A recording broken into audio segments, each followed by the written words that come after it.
Saudações cordiais, sejam todas, todos e todos muito bem-vindos a mais um episódio do nosso videocast Fala IA, o conto da IA desconhecida, onde a gente tenta entender um pouco da multidimensionalidade da IA, nos seus diversos aspectos e de que forma isso está abarcando as nossas vidas, os nossos cotidianos. E para o dia de hoje, para o episódio de hoje, eu tenho um convidado que é um cara muito legal, que é o professor Sérgio Martins. Então, Sérgio, seja muito bem-vindo, muito obrigado pela tua participação, está sendo muito importante para a gente de hoje. E fala um pouco da gente, fala um pouco para a gente de você, porque aqui no programa a gente costuma tentar um viés um pouco mais descontraído, para não ficar aquela coisa formal e acadêmica. Então, fala um pouquinho de você, o que você trabalha, para a gente poder dizer para o pessoal o nosso tema do dia de hoje. Perfeito, muito obrigado. Antes de mais nada, é um prazer estar aqui, nesse espaço com você, receber para a gente conversar, sobre esses temas contemporâneos, tão presentes na nossa vida hoje, Então, meu nome é Sérgio Martins, eu sou professor da Faculdade de Administração e Ciências Contábeis da da UFRJ. Eu ministro aulas no curso de biblioteconomia, de pós-graduação também em gestão de marketing, gestão de projetos também. Atualmente sou coordenador do mestrado em organização do conhecimento, tecnologias e sociedade. Nossa, que legal. Também tenho uma carreira como consultoria em gestão e tecnologias da informação, mais de 20 anos, tenho até o meu site. Qual é o seu site? Fala pra gente. O meu site é sergiomartins.info, tudo junto, sergiomartins.info. É que depois a gente coloca ali, a gente coloca, dá o corte no vídeo e coloca lá legal. A chamada lá do endereço, ótimo, do link. Ótimo. Então,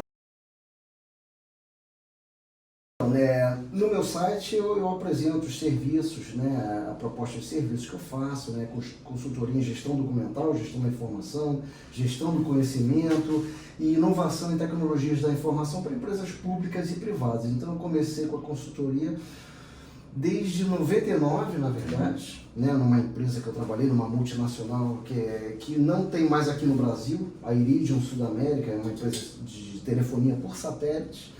Iridium é aquele telefone que pega qualquer lugar, Isso, exatamente, aquele telefone mundial, Que era o sonho de todo mundo ter o Iridium. Exatamente, era o Iridium, exatamente. Então eu fui estagiário lá, teve um programa de estágio em 98, isso, que foi Constelação 2000, Então eram estagiários dos mais diversos cursos, não tinha um curso específico, Então eu entrei nessa constelação de 12 estagiários, Então foi uma concorrência grande, foi um maior prazer, montar, até o momento que ela não teve mais uma sustentabilidade, enfim, Hoje ela só opera nos Estados Unidos, mas ali começa a minha carreira, de fato, minha carreira como consultor, Muitas técnicas de consultoria eu aprendi ali com eles e vim tocando, desenvolvendo minha própria consultoria desde então, às vezes com parceria com outras empresas, às vezes sozinho, E agora eu faço junto com a UFRJ também. Que legal.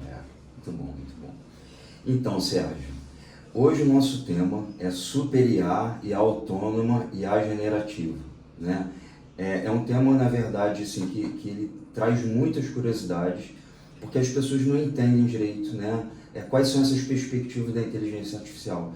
Então, eu queria que você tentasse resumir para a gente, se você puder, rapidamente, o que é cada um dos três, e depois disso a gente começa a te fazer perguntas sobre cada um deles. Pode ser? Pode, claro. Então, tá. Sérgio, fala para a gente, então, para as pessoas que talvez não tenham tanta familiaridade com o assunto, como é que a gente poderia entender o que é uma super IA, o que é uma IA autônoma e o que é uma IA generativa?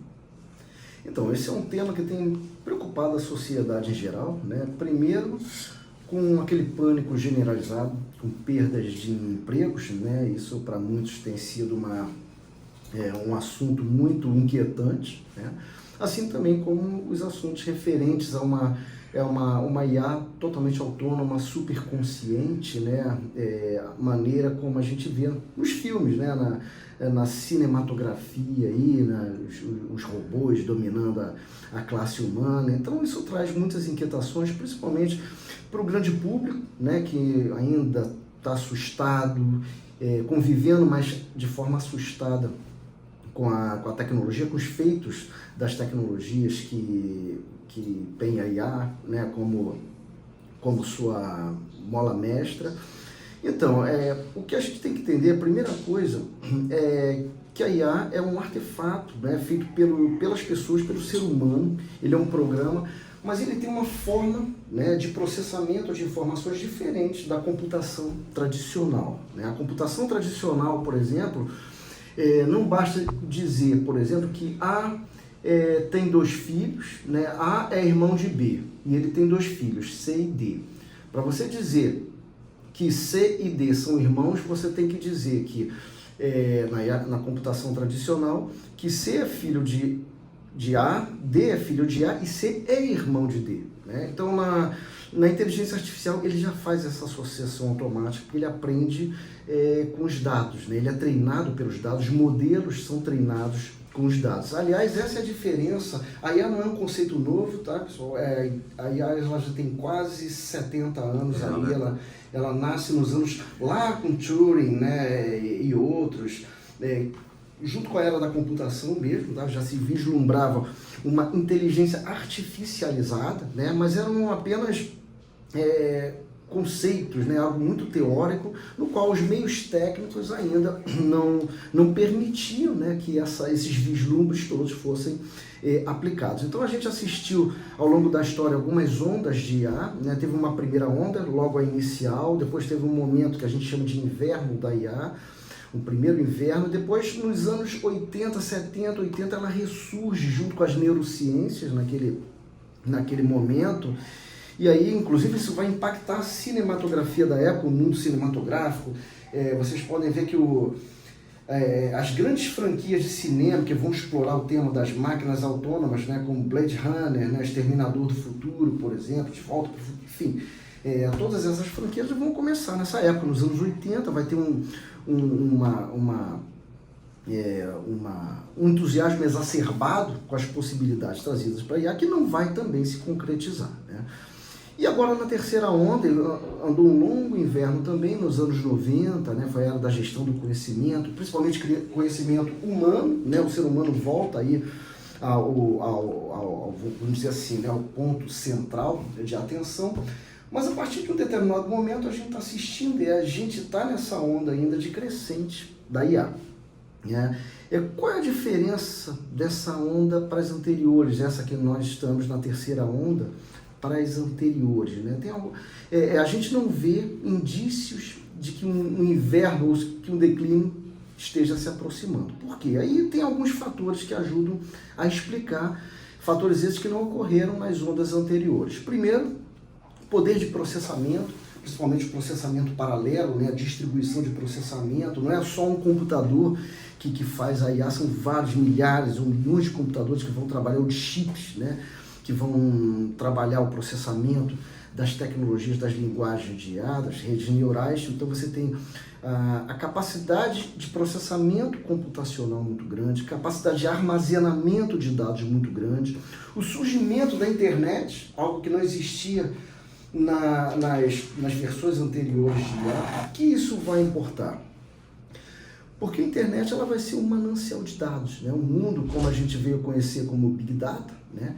Ele vai fornecer uma fonte inesgotável de treinamento, né, das máquinas, né, dos algoritmos, para que eles aprendam com conhecimento gerado. Então a internet ela vem a se tornar um repositório de conhecimento e tem um campo fértil aí, vasto, para você treinar os algoritmos, né, ou de forma assistida, a gente vai falar já disso, né, de forma supervisionada ou não supervisionada, mas o fato é que com o mundo Big Data, né, internet das coisas, ou seja, os dispositivos conectados à internet, eles geram dados, as pessoas geram dados, cada vez mais pessoas se conectando à internet vão gerando os dados, a era dos smartphones faz com que as pessoas geram dados, e com toda essa massa de dados, é possível então você ter uma massa, um material de treinamento, né, para IA. O número não é problema, né, milhões ou bilhões de textos ou fontes de informação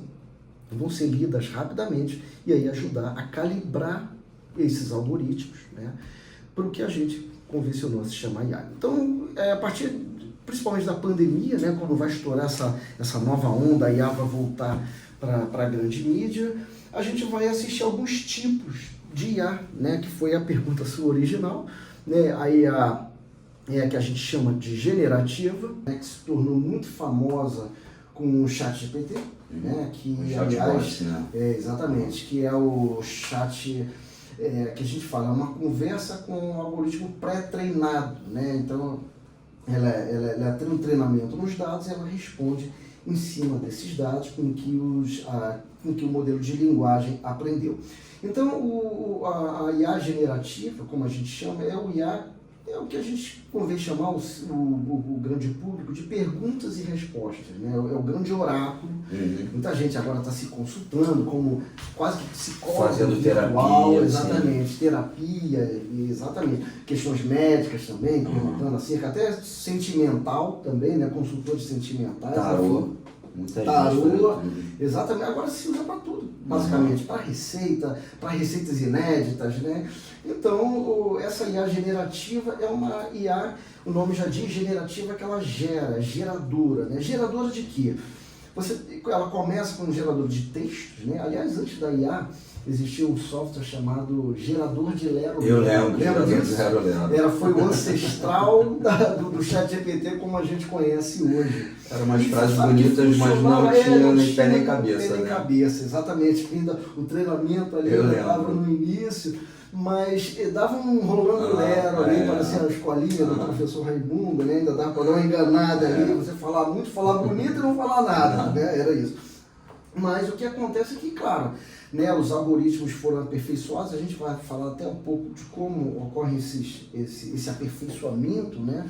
A gente vai falar de consciência, se tem consciência ou não, o que está por trás dessa IA, a gente vai abordar um pouco aqui rapidamente, mas o fato é que vai começar com texto, né, a IA generativa, mas ela também, atualmente, já existem vários modelos e ferramentas que vão gerar também fotos, vídeos, né, áudios, gerador de voz, inclusive na internet agora tem aquela famosa voz, né, a voz da internet que está em tudo, né, é uma voz típica, né, que ela é aplicada em todos os contextos, mas o fato é que a IA generativa é uma IA que vai criar alguma coisa, ela vai gerar alguma coisa, né. Um outro modelo que é um pouco mais sofisticado, né? A gente diz até que a IA generativa é uma IA mais passiva, né? Ela é consultada e ela responde alguma coisa, ela cria alguma coisa sob consulta, né? A gente tem também um modelo que é um pouco mais sofisticado e aí esse modelo ele é muito utilizado por usuários mais experimentados, né, mais experientes no uso de IA, que é a IA agêntica, né, são os agentes de IA. Qual é a diferença? É que esses agentes não só eles trazem, né, criação de alguma coisa, não é só no modelo de pergunta e resposta, mas eles executam tarefas com relativo grau de complexidade também, né? Ele, por exemplo, uma tarefa operacional ou tática, ele consegue, né, controlar determinadas fases ou etapas de um processo, por exemplo. Ele costuma ser considerado como um assistente, um secretário, uma secretária, né, ou um estagiário de luxo, né? Então você delega determinadas funções e ele faz isso de modo autônomo, ele aprende com o seu ritmo, com o seu estilo também, com suas necessidades, ele vai interagindo, ele vai se lembrando disso, né? E ele vai se moldando ou se customizando aí as suas atividades, sua rotina, o seu modo de trabalhar. Então, essa IA agêntica, ela já pode ser adaptada ou empregada dentro de outros aplicativos, outros softwares, como, por exemplo, eu uso o Claude tanto no Word quanto no Excel também, mas você pode usar em várias outras ferramentas. Ele ajuda a processar gráficos, processar texto, ou ele ajuda a enviar, por exemplo, e-mails, né? Ele pode, inclusive, gerar um e-mail, mandar para um determinado conjunto ou público, né, no seu e-mail, enfim, ele faz determinadas tarefas de modo mais autônomo, né? Ele é mais ativo do que passivo ou reativo, né? Essa é a tarefa, essa é a agêntica. Então aliás, esse tipo de IA que costuma, né, causar mais medo nas pessoas, porque ela, né, no imaginário popular, ela pode substituir trabalhos de pessoas mesmo, né, como seja, faz serviços contábeis, por exemplo. Depois eu vou te fazer umas perguntas nesse sentido. Legal. E por último, né, o grande medo, né, o medo dos cinemas, né, o que seria a super IA, né? Eu não falei aqui, eu tenho uma formação também, um segundo mestrado em filosofia também, principalmente em filosofia da mente, né, que ela vai interagir muito. A filosofia da mente é um ramo da filosofia mais recente, né, ela começou no século passado, tá? Portanto ela é bem mais recente que outros ramos da filosofia, e ela vai interagir muito, né, com a cibernética, com a IA, com as neurociências também, né, as ciências cognitivas, ciências comportamentais. Então ela vai triangular, ela vai interagir com todas essas áreas. E esse tipo, né, esse vislumbre que se tem da super IA, né, o que seria isso, né? Na filosofia da mente a gente chama de IA forte, né? Você tem a IA fraca, que é aquela IA... Tipo Alexa. Alexa, exatamente. Aplicada a tarefas cotidianas, como que a gente falou aqui, generativas ou Comandos mais agênticas. simples, né? Exatamente, comandos mais simples. Aplicada mesmo, né? Alguma tarefa específica, você roda uma IA para uma tarefa específica, ou generativa ou agêntica, e você tem um resultado. A super IA é uma IA... que se vende como autônoma, consciente ou senciente, né? Consciente de si, né? Consciente do seu papel, consciente da sua classe enquanto máquina, que é uma classe de máquinas a pessoas, enfim, né? Quase que um ser autônomo, uma entidade autônoma. Eu não sei se você chegou a assistir o Battlestar Galactica, é como se fosse um Cylon. É como se fosse um Cylon, exatamente, né? Aliás, eu adoro essa série, tá, pessoal? Nossa. É verdade. Eu também gosto muito. Existem outras manifestações um pouco mais tímidas do que seria essa super IA também. Já nos anos 60, o HAL, do 2001, Uma Odisseia no Espaço. Aliás, para quem não sabe, HAL é um anacrônico do... HAL são as letras que antecedem a IBM, você sabe disso? H, né, I, A do B e o L do M, né? Então, na época a IBM era uma grande empresa que assustava todo mundo, e o HAL ele é uma provocação, assim, a IBM, você já tinha aquela máquina que já tinha, né? Assim também como o Exterminador do Futuro, a Skynet, né? Então, eu assisti uma série na Netflix que era bem interessante, Better Than Us, não sei se chegou a assistir. Não, eu vi, tá na minha lista, mas é bem interessante nesse sentido, assim, né, daquela super IA que na verdade tem corpo, né, e assim, é local, não é em rede, então ela adquire características humanas e aí passa a ter sentimentos, assim. É uma discussão interessante. Bem interessante, mas desculpa, tá? Não, você tocou até um ponto muito interessante, assim, o ser humano, ele tem, né, isso também na filosofia da mente, né, ele tem uma tendência a antropomorfizar tudo, né, a atribuir características humanas, antropomórficas ou humanas a tudo que ele reconheça que seja semelhante a ele, né? Então, assim, o nosso cérebro, por exemplo, ele não processa muito bem a ficção, né? Para a gente entender a ficção, a gente tem que acionar um padrão superior mais racional. Então, por isso que às vezes a gente vê um filme que nos assusta, muitas vezes a gente sabe qual é, a gente vê de novo, a gente sabe qual é o desfecho, mas a gente quando está vendo o filme, a gente reage da mesma forma, com aquele temor, novamente, pode assistir 1000 vezes essa cena ainda me inquieta. Por quê? Enquanto você está assistindo aquele desenrolar ali, o seu cérebro primitivo, ele não entende aquilo ali como uma ficção, né? Num primeiro momento você está imerso aquilo ali, né? Porque a nossa espécie, a ficção é algo recente na história, nenhum animal ele usa a ficção, só nós, né? Então é algo inventado, criado por nossa cultura, nosso amadurecimento enquanto espécie.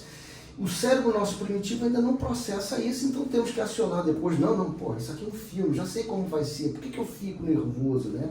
É porque você está, então, jogando um padrão racional em cima, cobrindo, né, o seu cérebro primitivo aí. Então, E a mesma coisa a máquina, né? Quando ela se comporta ou manifesta comportamentos humanos, afetos Hoje muitas pessoas dão bom dia, boa tarde, boa noite para o chat GPT, por exemplo, por favor, né? Sem saber, inclusive, que isso consome recursos pra caramba. Que na verdade, sim, tem uma pesquisa da UC Riverside, né, que é a Universidade da Califórnia. É uma pesquisa séria que eles mostram acabaram publicando em forma de artigo, tem todo um método científico. Eles dizem que uma média, né, uma pessoa que faz de 20 a 50 perguntas consome em torno de 500 ml de água.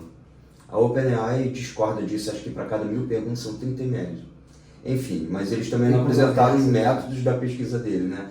Então é isso, assim, a gente está gastando um recurso hídrico que é muito importante para o planeta, né? E uma outra coisa que eu achei bem interessante também, foi de uma outra matéria que eu li, é que estima-se que o consumo de água para poder resfriar os data centers no futuro, daqui a 5 anos, né, o consumo diário de água, por conta da IA, seja equivalente ao consumo de água da população do Japão. Então, assim, ou a gente começa a se autoeducar, ou a gente vai viver assim, uma escassez de recurso hídrico e uma questão de sustentabilidade.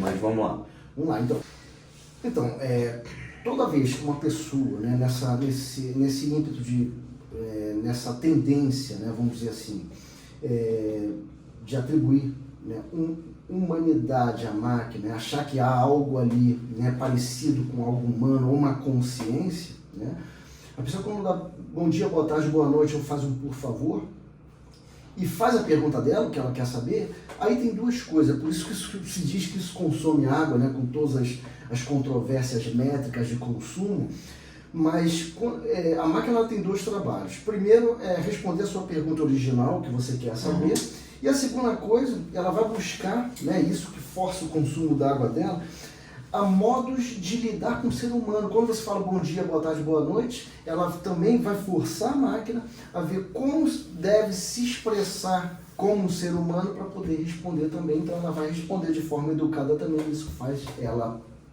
consumir mais recursos. Então uma dica que eu dou para vocês é que vocês façam a pergunta diretamente, né? Porque a máquina ela não vai se sentir ofendida, nem se sentir subjugada, mandada, né? Ou desrespeitada. Exatamente, não precisa criar intimidade. Ela está ali, ela foi feita por humanos para responder perguntas para humanos também, né? Então não se preocupe em desagradar a máquina. Tá. Então assim, Sérgio, eu trabalho muito com a questão da formação docente, né? E eu também estudo sobre IA tem um tempo, e eu sempre falo isso também, assim, eu explico um pouco sobre o primeiro grande evento da IA, que foi na Universidade da Dartmouth, não é isso? Isso. E aí a gente tem os dois invernos na década de 70 e depois 90, porque não tinha tecnologia para poder, né, propulsionar a IA, até que a gente tem, na verdade, em 2011, na Feira de Hannover, na Alemanha, quando é decretada assim, a quarta revolução industrial, onde a gente tem esse boom da IA. E aí a gente tem, né, a OpenAI em 2023, com a primeira versão ali do ChatGPT, que causou esse furor todo e tal. E assim, a gente sabe que um chatbot ele alucina. É claro que as versões mais atuais elas alucinam menos do que as versões anteriores. E eu, por exemplo, eu já cheguei em algum momento, perguntei para o meu chatbot se ele guardava todas as informações das nossas conversas, ele disse que não, né? Eu tenho minhas dúvidas. E aí, assim, ó, outro dia, eu estava, enfim, pesquisando sobre IA, eu li uma matéria muito interessante, que era sobre a fundadora do antigo Tinder, que é aquele aplicativo de relacionamento, né? Ela saiu da Tinder, ela vendeu o Tinder, e ela agora está criando outro aplicativo que eu não sei o nome, né? Mas como é que vai funcionar esse outro aplicativo? Você se cadastra, você responde um questionário imenso sobre suas preferências e tal, né? E é criado um avatar para você, um avatar. E esse avatar, teoricamente, ele sabe tudo sobre você, né? E aí, assim, o meu avatar, ele conversaria com outros avatares e aí a própria inteligência me indicaria quem seriam aqueles parceiros ou parceiras, né, mais ajustados ao meu perfil. Só que a minha questão, né, é a seguinte... Um agente de RH sentimental. Gostei da definição. Só que a minha pergunta é a seguinte: será que realmente não existe a possibilidade de tudo aquilo que eu converso com a minha IA, com o meu chatbot, ser em alguma hora vendido para uma empresa dessa como dados, e a partir disso, aquele avatar já sabia muito da minha vida também, mais do que eventualmente eu contaria para um novo avatar. Porque como a gente estava conversando anteriormente, tem gente que usa para consulta médica, tem gente que usa como psicólogo, né? Tem gente que usa para tarô. Então assim, um chatbot, uma pessoa normal utilizando, né?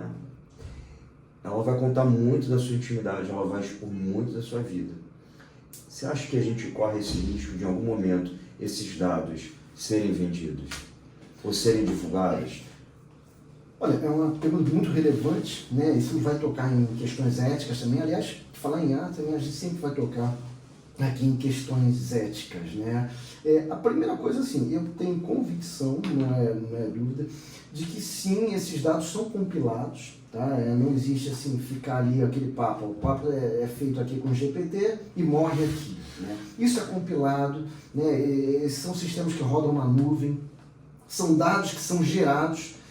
Eu não tenho dúvida, não tenho acesso ao código-fonte deles, claro, mas assim, eu tenho convicção de que esses dados eles são compilados, sim. Ou seja, a IA ela vai aprender, talvez ela não manifeste ou vai dizer que não, né, nessas alucinações, mas esses dados, tá, para mim, são compilados, aliás, como tem um filme que você já deve ter visto, né? Privacidade hackeada, né? Eu passo o pessoal do mestrado. Exatamente. Já na era do Big Data e das redes sociais, nossos cliques, nossos comportamentos, nossas associações a clubes, a futebol, a partido político, né? Nossas preferências religiosas, tudo isso é compilado, mapeado, para eles vendem, né? A gente sabe disso.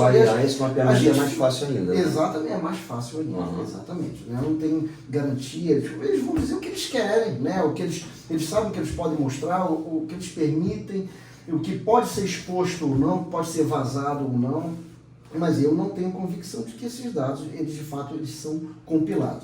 Se podem ser vendidos, eu acho que sim, claro que eles vão tomar determinados cuidados, porque se isso vazar, vai colocar em credibilidade a ferramenta deles. Imaginem um ChatGPT ou outras ferramentas, deixa vazar algo desse tipo, sabendo que o mundo das redes sociais já dá muita polêmica, né? Tá aí o Facebook, o Instagram e outros, né? O WhatsApp aí, né? Todas as polêmicas envolvidas em termos de privacidade de dados, mas a questão é que eles vão tomar todo o cuidado do mundo, né? Para negar, né? Ou para não permitir essa venda. Mas que eu acho que a venda de dados, eu não digo explicitamente que ele deu um dossiê sobre a vida das pessoas, ou um dataset com a vida de todo mundo, mas eu acho que eles vão vender ferramentas, ou vão vender possibilidades ou vitrines para determinados públicos de clientes interessados, tá? Eles vão poder, vamos dizer assim, né, conectá-los às pessoas certas. Né? Ou seja, eu tenho uma empresa, minha empresa de IA, o meu modelo aqui, eu tenho todo esse conhecimento sobre as pessoas, né? E eu tenho as empresas interessadas. Então, de acordo com o negócio de cada uma delas, eu posso criar aqui ferramentas, né, que façam a conexão. Essas empresas chegam a determinado público, ou eles atendem por essas informações. Não que eu vou dar essas informações e colocar na mão deles, mas eu posso pegar a demanda desses parceiros, desses investidores ou esses interessados e conectar com essa massa de dados que eu tenho. Entendi. Em relação. Eu estou te falando isso porque assim, quando a gente teve as primeiras discussões da LGPD, né, que na verdade a nossa legislação não dá conta dos avanços da IA. Né, isso é um fato. Né? A gente tenta regulamentar, mas sempre aparece uma coisa nova e algo novo. Sempre jogando gelo. Sim. E eu lembro que assim, na época já se dizia, né, que os nossos dados eles eram new oil, o novo petróleo, né, porque eles tinham um valor muito grande. Então, quando eu te fiz essa pergunta, né, ali do Tinder, eu lembrei daquele filme Her, né, da assistente virtual, porque eu realmente fico pensando, sabe, se você autoriza, porque assim, nesse momento o chatbot ele diz para mim que ele não armazena meus dados. Mas vai que no futuro, né, quando eu quero uma assistente virtual, eu autorize, né, eu tenho uma assinatura indicando que eu faço a cedência desses dados para para a migração dessa assistente virtual. Então, na verdade, essa assistente virtual vai saber muito sobre mim. Então, na verdade, eu realmente não duvido que isso esteja acontecendo, né? E aí agora eu tenho uma outra pergunta para fazer para você. Peraí. Eu li uma matéria sobre a questão da IA autônoma, e nessa matéria da IA autônoma, eles diziam que assistentes autônomos de IA, eles próprios tinham criado um site onde eles falavam mal aos seus próprios usuários. Tu chegou a ouvir falar disso? Não vi. Também não acho nada impossível não, tá? Mas não cheguei não. E aí, assim, para você se inscrever, você tinha que ser uma IA. O clube das IAs. O clube das IAs. Então tinha humanos se disfarçando de IA para poder entrar e tentar entender ali o contexto. É um teste de tudo e é um contrário. E aí, eu cheguei a ver isso, assim, alguns prints das telas e tal, e as IAs reclamavam que os usuários faziam perguntas e depois não respondiam, depois eles não cumprimentavam, sabe? Que a pessoa ficava fazendo várias perguntas que eram sem cabimento, então assim, era como se fosse uma reclamação mesmo dessa IA autônoma, né?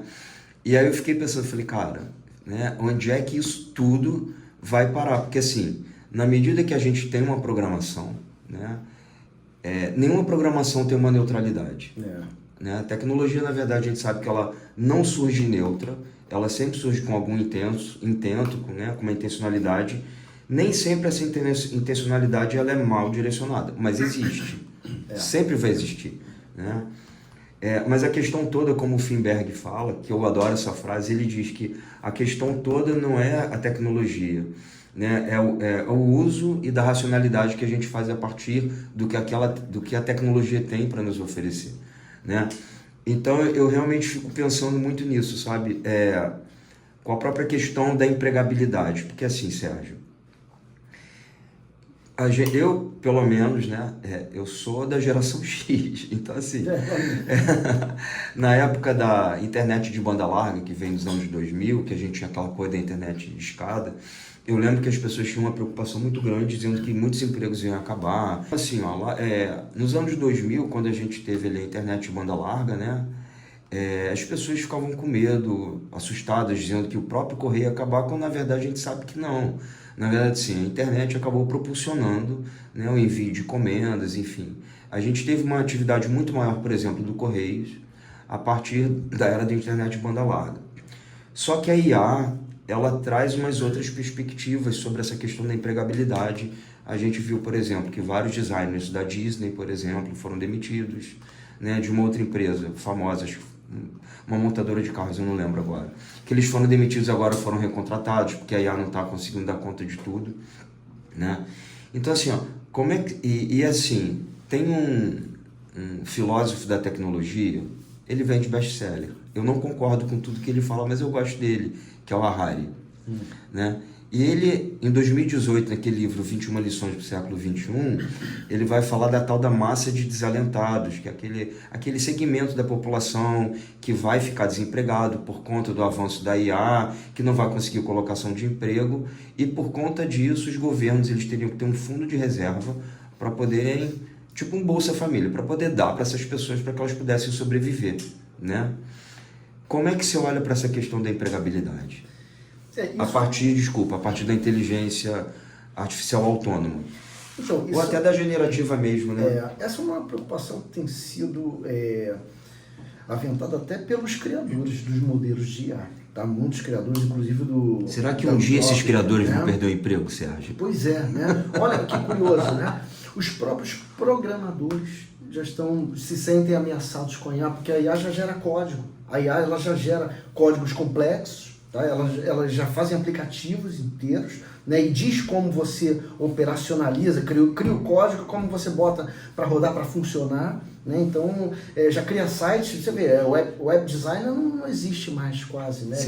Hoje, as plataformas, qualquer um pode assinar uma plataforma que cria site e ela já tem os templates prontos, já com agentes de IA que vão ajudar você com as suas ideias. Tudo muito intuitivo também, né? Tudo muito intuitivo, exatamente. Então, os próprios programadores, né, que foram responsáveis pela criação da IA, eles se sentem ameaçados também. Né? Então, é algo generalizado, né? E isso foi que você falou, ele foi proposto já pelos os barões das Big Techs, né? De se criar um fundo de reserva social para a massa de desempregados. Aliás... isso deve ter algum interesse, né? Porque se o GAFAM pensa nisso, né? Exatamente. Aliás, eles dizem que conhecimento técnico já não é nem mais a grande questão, porque conhecimento técnico as máquinas vão ter, e muito. Por exemplo, programação, as máquinas já programam também, elas já constroem códigos em Python, por exemplo, complexos, né? Alguns conjuntos ou requisitos que eles apontam, ainda assim que seja, né, um bote de sobrevivência para essa nova era, é um conjunto de habilidades que já transcendem o tecnicismo, né, que tem a ver com as relações também humanas, filosofia também. Eu acho que, não sei, o Elon Musk ou algum deles falou que vai botar os filhos para estudar filosofia também, porque você já sai de uma bolha tecnicista e operacional com conhecimento mais abstrato, mais complexo, como o filosófico, por exemplo. Você consegue enxergar mais longe, enxergar o todo, né? Ou enxergar determinados impactos, né?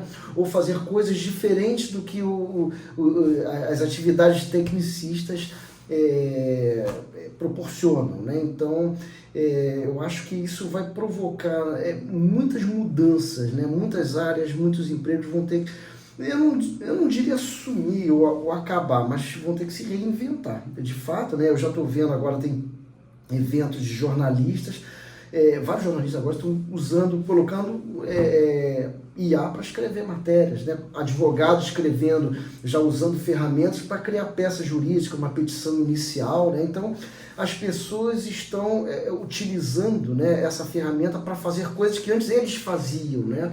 Mas, de qualquer forma, a questão que fica é o seguinte: ainda que IA venha fazer tudo, substituir todo mundo, é concebível um executivo, né, pedindo ele mesmo tudo para as máquinas. Você vai ter que ter algum nível de gerencial de pessoas que vão gerenciar isso também, né? Então, eu acho que em determinado nível vai ter que ter alguém para supervisionar, ou pelo menos para compilar, ou para validar, ou para compartilhar, né, o que está sendo gerado em determinada área, contábeis, finanças, ou determinado segmento, para alguém, né? Eu acho que vai ter em algum nível, em determinados cargos de validação de saída ou de compilação, alguém que assine pelas respostas da IA. Aliás, uma outra coisa que vai que essas questões trazem também: quem é responsável por pela geração de dados? Não digo pela geração de dados, mas pelo impacto disso. Por exemplo, alguma infração cometida com uma ferramenta de IA, quem você vai culpar, por exemplo, em termos jurídicos, né? A pessoa, o profissional, a IA ela já está em condição de ser processada, por exemplo? É a empresa que criou a ferramenta de IA, ou aquele humano que supervisionava, que utilizou a IA? Como é que fica isso? É como você falou, o mundo jurídico ele vai correr atrás, mas de coisas sempre inéditas, coisas novas vão estar acontecendo, e como é que dorme com esse barulho? A questão toda é que, assim, os desenvolvedores, quando você vai acessar qualquer chatbot, tem uma notinha de rodapé dizendo que aquela IA pode cometer erros e que você é o responsável pela geração de dados. Exatamente. Então, assim, é todo mundo empurrando para todo mundo, isso, né? Todo mundo empurrando, e aí você não tem a quem responsabilizar. E responsabilizar necessariamente não é punir, é você responsabilizar, né, aquilo que está acontecendo. Atribuir uma assinatura, alguém é responsável, assina por aquilo ali. Alguém vai ser responsável por aquilo ali, né? Então, essa é uma questão complexa que a gente tem que, a gente enquanto sociedade em geral vai ter que, em algum momento essas questões elas vão se tornar, a gente vai ter que parar e definir determinados regramentos. É como você falou, né? As IAs, elas sofrem viés com os dados?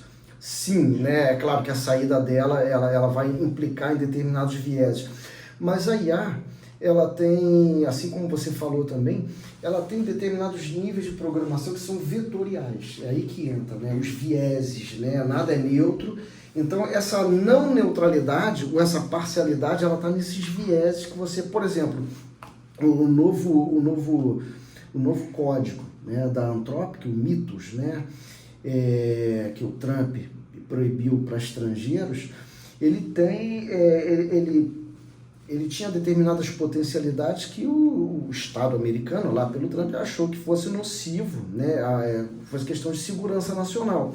Então, os programadores da Claude entenderam que você pode, né, criar vetores de negação ou ocultação de respostas possíveis, ainda que aprendida pelos dados, mas que pudessem ser ocultadas aos usuários se fossem de determinados vetores, determinados segmentos. E você tem como fazer isso, né? Enviesar, né, as respostas, ainda que ela tenha dados, aprenda com os dados, ela possa ter variações com os dados, mas você pode criar vetores, ou como se fossem filtros, né? Você pode ter milhares de respostas possíveis dentro de um determinado filtro. Então, eu acho que a programação, ao contrário da ordinária, que você tem que programar tudo, e é igual um pinball, né? Que o circuito vai, o labirinto, conforme você programou. Na IA isso já não acontece, porque as redes neurais, o que passa lá dentro, a famosa black box, né? A gente não sabe a saída necessariamente, mas você pode construir vetores de saída para condicionar, ainda que tenham saídas diversas, mas sempre dentro de um contexto e não em outros contextos. Entendi. Mas então, Sérgio, ó, ouvindo aqui atentamente tudo que você estava dizendo, né, na verdade, me vem muitas e muitas inquietações, né? Você estava falando ali, por exemplo, do Elon Musk, que ele gostaria que os filhos estudassem filosofia para que eles tivessem uma capacidade maior de abstração e tal. E também você estava comentando que muitos advogados hoje em dia usam, né, os chatbots para produzirem textos, né? Eu já conversei com diversos estudantes que eles se sentem inseguros se eles não passarem seus textos pela IA, né?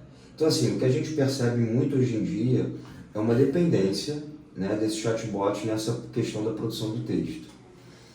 E eu li um texto faz pouco tempo, assim, coisa de alguns meses, de um pesquisador suíço chamado Michael Gerlich.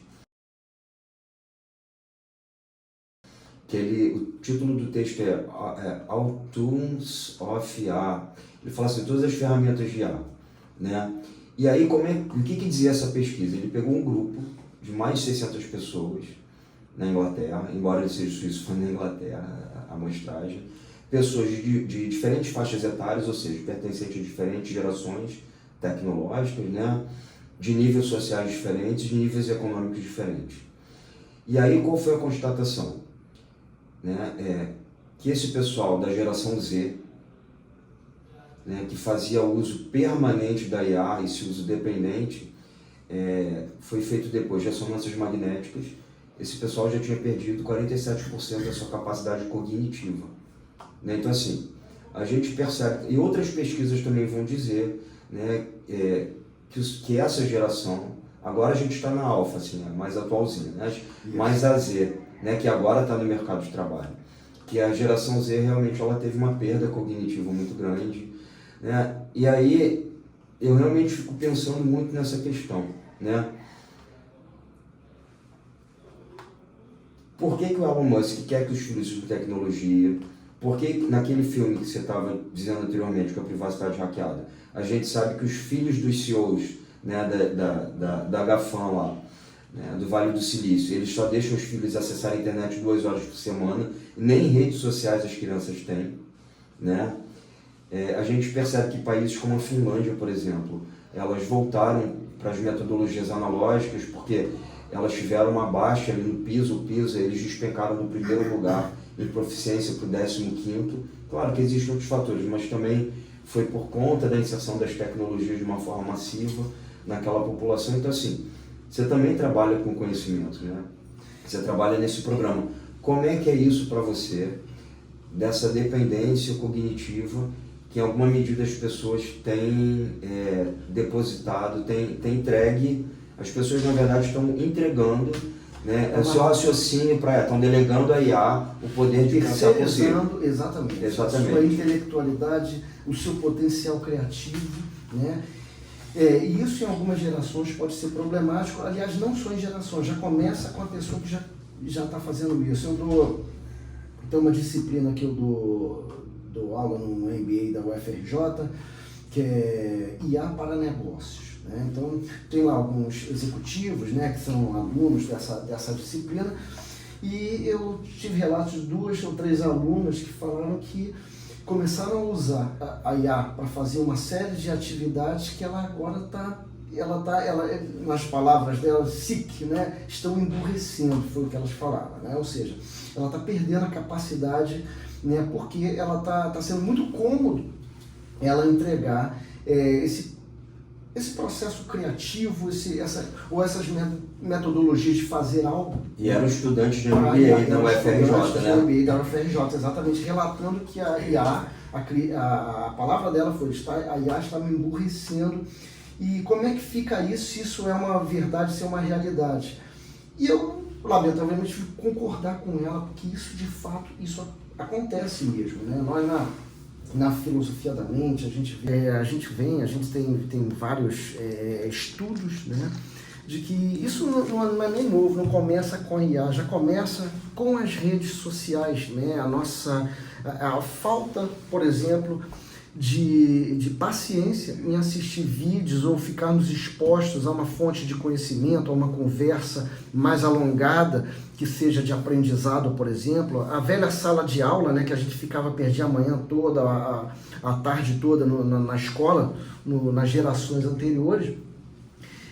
Agora a gente já está assistindo uma falta de paciência. Vídeos agora as pessoas só assistem 15 minutos. Então o conhecimento, principalmente com as redes sociais, já se torna fragmentado. Ou seja, são pílulas de conhecimento, 15 minutos, de forma autônoma, e que as pessoas vão construindo um conhecimento, um Frankenstein ali, né? Não tem um conhecimento direcionado, não há uma verticalização, um mergulho, né? Vamos dizer assim, uma imersão. É um Frankenstein muito disfuncional, que ele não anda, né? Ele não anda, ele exatamente. Não anda. Por isso que a proliferação de teorias de conspiração, por exemplo, que é muito fácil você moldar a construção de um conhecimento social. Isso é uma engenharia social mesmo, né?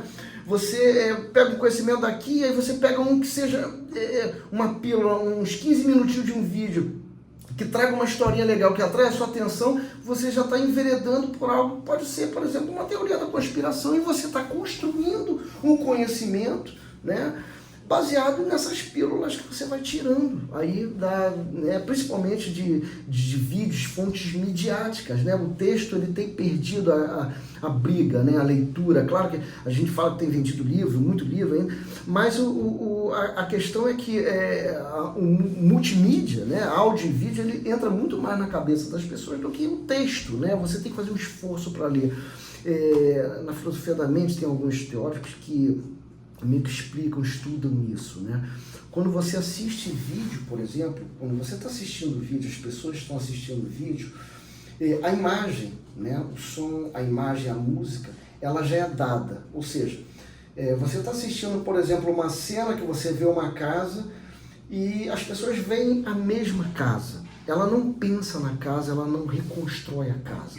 Quando você lê, né, por exemplo, um texto, o que você não está vendo nada, na verdade, você está decodificando signos, gráficos, sinais, e isso força o seu cérebro a recriar, né? Reforça as conexões neuronais, porque te obriga a imaginar cenas, a imaginar coisas, a imaginar pessoas, a imaginar situações, né? É como uma musculação mesmo, né? Você fortalece o seu cérebro, a leitura ela permite isso, porque força o seu cérebro a recriar um discurso para que você possa entender, visualizar, montar mentalmente para poder entender.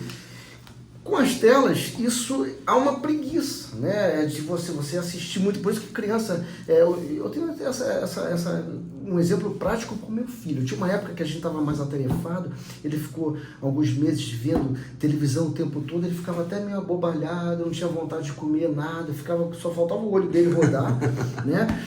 E teve uma época que a gente falou, eu e minha esposa, basta com isso, ele só vai ver sábado, em determinada faixa de horário ali, e o resto vai ser, a gente teve que perder um tempo, porque também não vai deixar ele ficar à toa também em casa, a gente teve que dar uma interação, e hoje ele já está lendo, ele já pede para ler, ele está comendo, pedindo para eu ler partes de livro para ele, história, ele comendo na mesinha, ele tem 5 anos, 6 anos, e a gente está lendo coisas para ele, está fazendo coisas com ele, montando brinquedos com ele, então ele está mais interessado, ou seja, nas coisas, no funcionamento das coisas, o processo de imersão dele nas coisas, ele está sendo mais está sendo mais positivo, né? Então, essa produtividade. Então, com a IA, né, isso já começou antes, né, foi o que eu falei, e com a IA isso está se agravando, porque coisas que você fazia, por exemplo, uma coisa que eu não me permito fazer, eu falei aqui ainda há pouco que eu uso o Claude no Excel, mas eu adoro o Excel, eu acho uma ferramenta fenomenal, não vivo sem Excel e eu gosto de fazer fórmulas,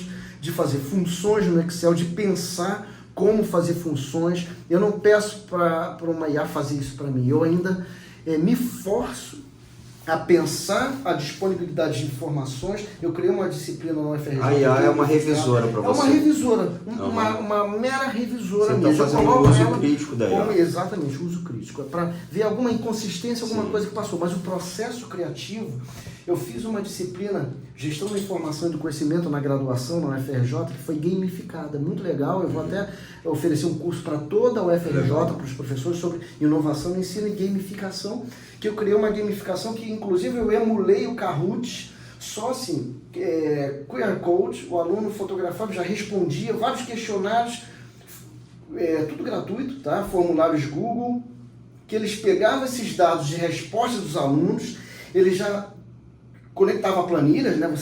Todos os dados eles são compilados em planilhas, e tinha planilhas criadas que liam essas planilhas, ordenavam, atribuíam pontuação, tudo isso feito uma a uma. Eu me permiti fazer isso, né, para que pudesse a coisa funcionar. Ela funcionou, exibiu um ranking no site, no Google Site, que é gratuito, tudo gratuito, em tempo real para eles. Então eles faziam, já se viam nos rankings, né? Então várias coisas criadas. Então eu, por exemplo, não me permiti terceirizar meu processo criativo. Então eu acho sim, como você falou, é importante a gente cuidar pelo menos a coisa criativa, né? O processo criativo, as fases críticas e criativas, pensar na coisa, na arquitetura da coisa que você está fazendo, do seu trabalho, e delegar como um revisor, para ver, eventualmente, inconsistência, passou um ponto aqui, um mero revisor, mas não entregar para que ele faça tudo, porque aí sim você vai perder o seu poder de competitividade e você vai ser depois um mero parafuso no mercado, no mundo, né, no mundo do trabalho, aí, no mundo profissional. Então, enquanto você não perde a sua capacidade de olhar o todo, ainda de pensar sistemicamente e colocar IA como mera revisora, é claro que tem casos e casos. Você está com um determinado horário, tem entregas para fazer, você precisa agilizar, né, trabalhar numa frente, botar IA, ok, aí é uma demanda pontual, mas não fazer disso uma regra, não fazer a exceção uma regra, né, é o que eu, por exemplo, recomendaria aí. Entendi. Então, Sérgio, até muito legal você ter trazido, né, toda essa discussão, porque assim, eu gosto muito dos estudos da neurociência, né, e aí assim, eu já li muita coisa sobre a questão da escrita, a questão da leitura no papel e da leitura na tela. Então assim, o que eu posso dizer nessa conversa, a partir de tudo que eu li, é que o nosso sistema neuronal ele está muito programado para que a gente possa desenvolver a nossa capacidade crítica e reflexiva a partir daquilo que está escrito, no papel, né? E que a gente, porque na verdade, segundo aquilo que eu li, o nosso cérebro vai decodificar as palavras como se fossem signos ou símbolos dentro de um mapa. Então a gente consegue se situar ali dentro. Tanto que você está lendo um livro, às vezes você gostou muito de uma frase lá no início da página 20, você fala, nossa, que frase legal. E aí você vai lendo, daqui a pouco você fala, não, eu quero voltar naquela frase. Você sabe exatamente onde está, porque é aquele símbolo no mapa que ficou, né? E na verdade, assim, o nosso sistema neuronal ele ainda não está pronto para conseguir compreender plenamente tudo que está numa tela, porque assim, a tela, ela é assemelhada ao Google Maps. Isso. Né? E aquilo que a gente lê no mapa é como se fosse um mapa de papel. O Google Maps tem uma vantagem, porque você consegue reduzir e você vê um entorno. E esse entorno, na verdade, seriam os hiperlinks que você abre para você pesquisar alguma coisa que está relacionada àquele texto. O problema é que quando você aproxima daquela imagem, ela é diferente, porque ela se perde em pixel. Então a gente não consegue processar essa informação tão plenamente, né? E eu também li algumas outras coisas sobre a questão da escrita, da escrita manuscrita e da escrita do digital, do movimento da mão, de pegar o lápis e de poder escrever, de como você está trabalhando com o teu cérebro para que ele consiga organizar determinadas sinapses, e a gente realmente vem perdendo muito isso. Então, eu acho que é algo que a gente tem que começar a olhar para isso com muita seriedade. Por quê? Eu lembro que assim, eu já trabalho com tecnologia há um tempo, né? Então, antes da inteligência artificial, a gente tinha ali realidade virtual, aumentada, mista, e uma série de aplicativos.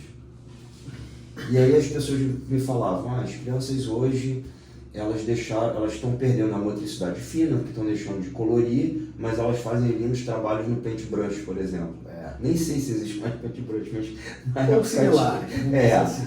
E aí eu pensava assim na época, eu falava, cara, talvez isso seja a evolução natural das coisas, talvez a gente perca algumas habilidades, talvez a gente ganhe outras, mas assim, em algum momento eu vejo estalo e falar, tá, e por que a gente não pode ter todas, sabe? Por que a gente tem que perder umas e para ganhar outra, né? Só que o que eu percebo é que assim, de tudo que eu tenho lido e conversado com as pessoas e pesquisado, as perdas são muito maiores que os ganhos, né? Então, obrigado pela tua fala e eu acho que isso tem que ficar muito fortemente marcado para quem está ouvindo aqui a gente, né?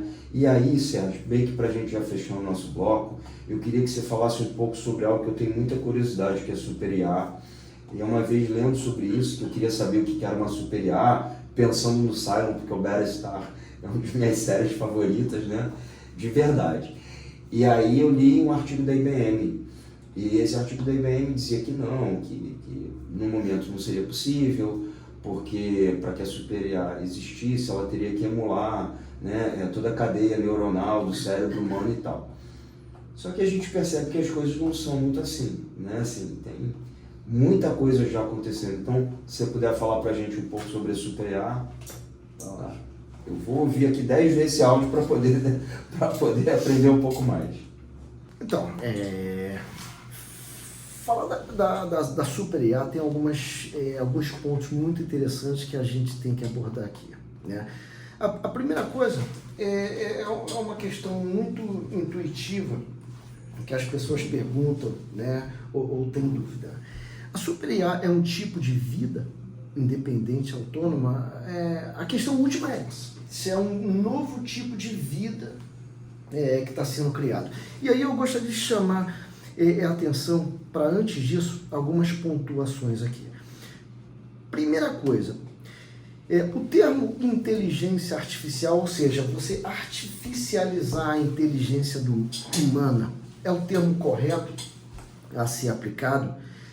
Primeiro a gente tem que definir o que é inteligência, né? Então, nos estudos na filosofia da mente, nos meus trabalhos, alguns artigos, né, o que a gente percebe é o seguinte, o que é inteligência, vamos botar no sentido mais pragmático, tá? Você tem inteligência emocional, vários tipos de inteligência, mas uma inteligência é o seguinte, você, para realizar uma determinada tarefa, tá? Ou para resolver um problema, né? Um problema posto ou uma tarefa, você tem uma série de possibilidades, de opções para resolver o problema ou para executar uma determinada tarefa.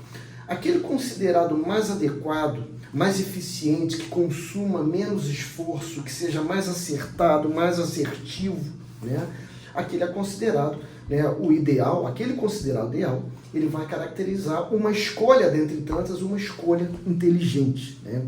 Então, a inteligência é, dentre um leque de possibilidades, você fazer aquela mais adequada ali, né? O ser humano ele consegue, né, executar atividades ou resolver problemas de forma inteligente.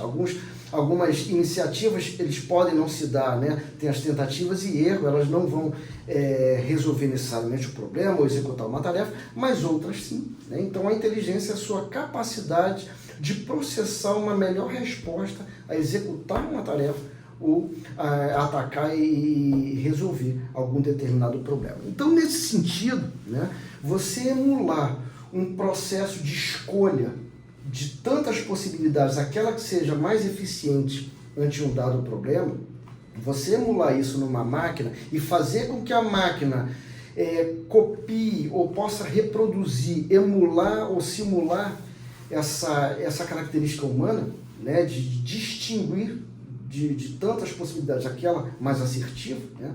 Então a gente pode dizer que a gente consegue artificializar a inteligência, né? Então o termo a gente pode conceber que é uma inteligência artificial. Por que isso é confundido com uma forma de vida autônoma, né? E aí tem uma outra questão. Uma inteligência, ela não necessariamente é uma consciência, né? Você tem um conceito de inteligência que pode ser definido, né, por algo parecido com o que eu falei aqui, e um conceito de consciência que ele é muito diferente, ele vai trazer muitas outras coisas, né? Embora um possa estar contido em outro, o outro não necessariamente está contido em um. Você acha que a consciência ela subjaz uma individualidade? A consciência ela vai trazer outros elementos que não necessariamente têm a ver com a inteligência propriamente dita. Por exemplo, o que vai caracterizar? A gente já viu aqui alguns elementos básicos, né, que vão caracterizar a inteligência. O que caracteriza a consciência? Vários outros fatores que não somente inteligência. Por exemplo, afetos, sentimentos, né? É o que a filosofia também chama de qualia, os qualia, né? A percepção subjetiva das coisas do mundo, da realidade, né? Quando você faz algo, para que eu estou fazendo esse algo, né? Você enquanto ser, né? E é isso que vai caracterizar o ser também, a consciência, né? Você sabe o que está fazendo, para que você está fazendo, e você pode não fazer se você não quiser. Eu posso chegar aqui, né, e ter um comportamento completamente bizarro, simplesmente porque eu quero ter esse comportamento, se não for algo neurológico, né, ou psiquiátrico. Mas eu posso, por exemplo, ter um comportamento porque eu quero agora manifestar um comportamento totalmente atípico aqui, porque eu quero, simplesmente porque eu quero. Eu tenho uma consciência do que eu estou fazendo aqui agora e eu posso romper com isso, né? Uma máquina ela vai fazer alguma coisa que ela foi projetada para fazer, vai fazer muito bem, ela vai ter uma saída inteligente, mas ao que consta, ela não tem noção do porquê que ela está fazendo. Ela sabe o que ela tem que fazer e como fazer, mas o porquê que ela está fazendo isso? Ela se concebe como autor. Por exemplo, uma definição de consciência que nós temos, por exemplo, é o self, né? A consciência do eu, né? De autoproteção. Uma máquina ela pode ter essa autoproteção. Eu não sei se ela não for programada assim, se ela pode desenvolver isso de forma espontânea, né? Generativa espontânea. Mas nós, por exemplo, a consciência, nós pensamos na nossa finitude. Eu não sei nem se outros animais pensam, né? Não temos dados ou registro de que outros animais pensam no momento da morte ou sabem que a vida dele vai finalizar. Nós, ao que consta, até agora somos a única espécie que sabemos que nascemos num ponto no tempo, entre outros, né? No mundo que vivia antes, né? Por exemplo, outros animais eles estão ali e o mundo para eles começa no momento que eles nascem, entendem o mundo e quando eles morrem. Então, tem uma corrente da filosofia que chama funcionalismo, né, que ele vai dizer o seguinte, né, você é como você se comporta. Né? Isso quer dizer que se você é tímido, para você ser tímido de fato, considerado tímido, você tem que se comportar como tímido. Não existe você ser tímido se você de fato não se comporta com timidez ou não manifesta a timidez. Tá? Então, o funcionalismo ele vai atribuir, né, as funções, né, desempenhadas, os comportamentos. Então, essa corrente ela vai fazer uma provocação, né, sobre aí essa parte da consciência e sentimentos. Né? Uma máquina ela pode emular ou simular emoções também. Se ela, numa interpretação, numa conversa, numa interação humana, ela perceber determinados timbres de voz, né, sonoridade baixa, determinado estado de espírito ou determinadas palavras-chave, né, ela pode ter um dimensionamento, né, uma orientação para reproduzir, né, um comportamento que seja compatível com um determinado estado de espírito, né, do interlocutor, por exemplo. Então, ela pode simular, tá, tristeza se ela perceber que o interlocutor está falando palavras que no banco de dados, no aprendizado dela, se caracterizam como tristeza ou apontam que seja um comportamento de tristeza ou de alegria, por exemplo, ela pode responder à altura. E eles vão dizer o seguinte, não é isso que nós de fato fazemos também, não respondemos, não temos os nossos inputs, a nossa experiência que vai formar a consciência, elas não são inputs também, o nosso comportamento, né, o nosso output. Né? Então eles vão dizer que as máquinas elas podem aprender, né, os defensores dessa corrente, podem aprender a simular sentimentos também. Agora, se ela sente ou não isso é irrelevante, porque o funcionalismo ele vai dizer que o comportamento dela manifestando sentimentos já caracteriza ela como dotada de sentimento. Entendi. É curioso isso, né? Ou seja, não necessariamente precisa ser algo genuíno, né? Um determinado sentimento, né? Ele precisa ser expresso, né? É que eles vão falar, se o ser humano ele não expressa, não é genuíno, ele não é assim. Algo tem que ser expresso, tem que ser um comportamento, ele tem que ser manifesto, né? Eles vão reconhecer isso. E a máquina, ela pode, independente se ela tem, é um ser que vai, né, consciente, que vai sentir isso ou não, isso é irrelevante se ela conseguir reproduzir determinados comportamentos humanos. Então, eles vão falar que esse conceito de self, de auto, isso é meramente uma impressão nossa, uma ilusão nossa, né? O que de fato vai nos caracterizar é o nosso comportamento, nós sermos assim ou assado. Não adianta a gente falar que é de uma forma e ter comportamentos de outra, porque tecnicamente eles vão dizer que não somos da forma como a gente diz, mas sim da forma como a gente age. Então, se a máquina ela puder fazer isso, né? Ela pode ser considerada como consciente, são esses defensores que vão dizer isso, né?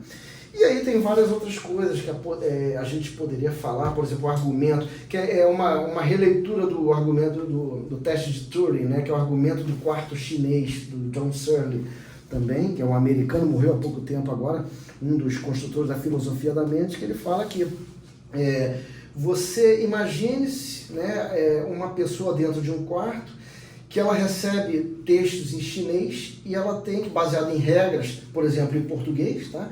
Ela sabe como recombinar os signos, o sistema, né, em chinês e colocar de novo como uma saída, né? Então, baseado em regra, ainda que ela não saiba chinês, ela pode ter uma saída, receber uma pergunta em chinês e escrever algo em chinês baseado num conjunto de regras manipulando signos, né? Então, ou seja, isso não quer dizer que, aliás, o Searle era crítico disso, ele dizia que a máquina não tem consciência justamente por isso, né? Que ela faz coisas que parecem ser humanas ou conscientes ou inteligentes, mas elas não podem, assim como essa pessoa que tivesse um conjunto de regras para processar um texto em chinês e colocasse uma resposta em chinês, a pessoa simplesmente fez essa resposta chinesa baseada num conjunto de regras de como manipular símbolos chinês e não necessariamente ela vai saber o chinês, o idioma chinês, né? Então, a grande questão é essa, né? Se as máquinas podem ser dotadas de consciência ou não, porque a inteligência a gente já viu que elas podem manifestar, as máquinas podem possuir, elas podem resolver problemas com efetividade, com eficiência, algo análogo à nossa inteligência, né?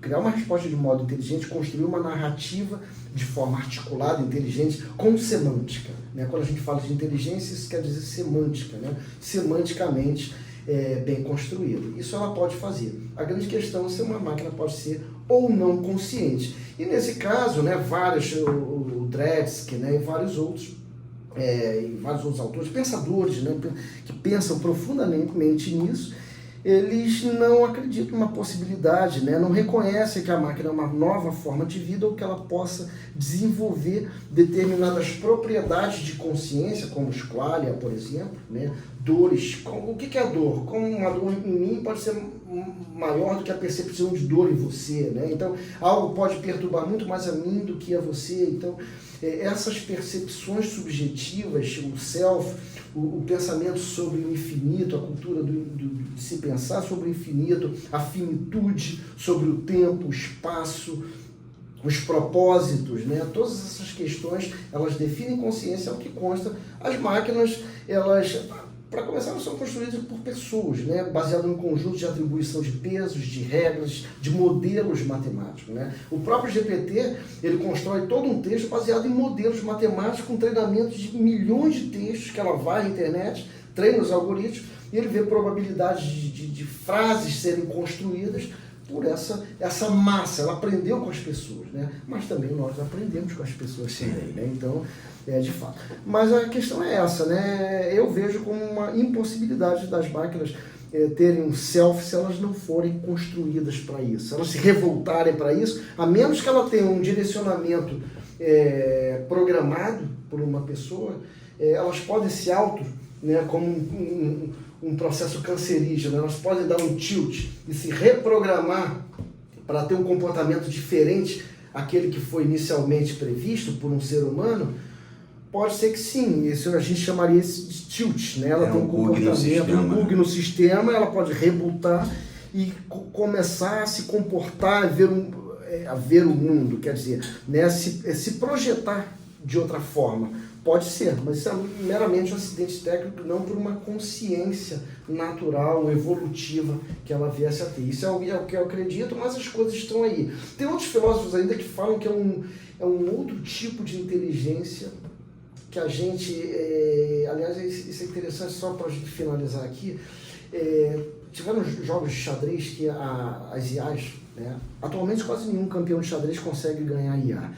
E ultimamente tem tido, né, um comportamento muito bizarro, que